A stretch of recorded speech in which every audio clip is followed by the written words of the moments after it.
Pain killer pain को तो भल कर दिए किछि समय रे, किंतु आपणकर किडनी उपरे प्रभाव पकाए।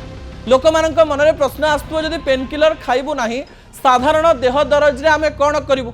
महिला मानकर सबुबेले समस्या रहे जे मासकु 4 दिन 5 दिन किंबा 10 दिन देह दरज हुए। एही समय से माने पेन किलर व्यवहार करती एवं भविष्य रे रोग डाकती। यारी मध्यरे ओडिशार एवं बिहार, छत्तीसगढ़, झारखंड एवं पश्चिम बंगर अनेक डाक्तर मिसी किछि तथ्य दबा पाई चेष्टा करिसंती, जो तथ्य मु आपनक निकटे रखिबा पाई जाउची।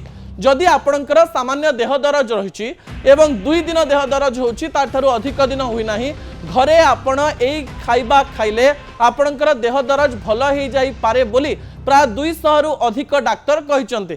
घरे थिबा क्षीर रे सामान्य हलदी टिकिए हेंगू एवं ता सहित गोलमरीच गुंड व्यवहार करी आपण जदि देह दरज थिबा समय दिन को 2 थर पियंती ता पेन किलर सहित एंटीबायोटिक भली काम करिवो बोली डाक्तर माने कहबा पई चेष्टा करिसंती।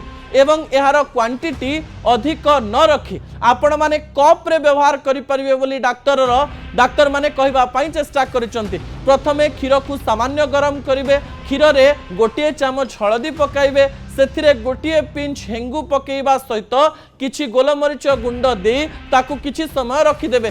सामान्य उषुम एवं अधिक ठंडा न होई एई क्षीर को पान कले यह पेन किलर भली काम करिवो एवं शरीर दरज दूर करिवो। किंतु शरीर जदि दरज 3 दिन रु अधिक समय रहुची एवं शरीर अधिक कष्ट देउची ताहले ए नीति को आपणांतु नाही। डाक्तरंकर सहयोग नियंतु, डाक्तरंकर परामर्श नियंतु एवं एई औषध को व्यवहार करंतु जे औषध डाक्तर माने कहिबे।